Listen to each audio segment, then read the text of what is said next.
Nakapagluto na ba ang lahat ng inyong lunch at dinner?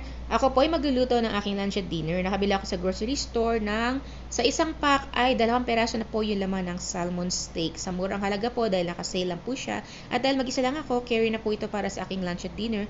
Binabad ko po siya sa milk ng kahit mga 3 hours. Para naman wala din siya mga fishy taste, ganun.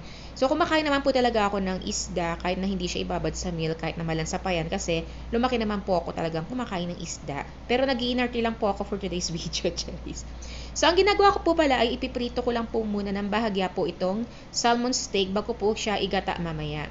So gaya din po ng iba, sa paggata po ng gulay or ng isda, ang ginagawa po ng karamihan sa atin ay pinaghahalo po muna lahat yung sibuyas, bawang at luya at saka po yung panggata at pakukuluan. Sa akin naman po, dahil gisa is life, ay ginigisa ko po muna siya bago ko po ilagay yung gata. So maliit lang po yung ginamit ko dito na lata po ng panggata kasi ako lang naman po mag-isa yung kakain. Tsaka ayoko po na masyadong masabaw.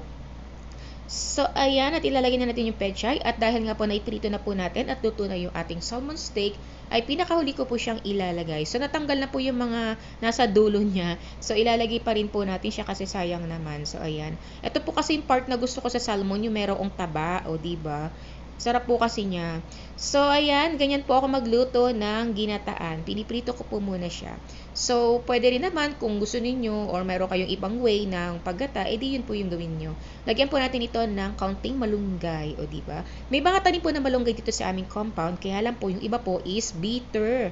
O diba? Parang kapitbahay nyo, bitter cherries.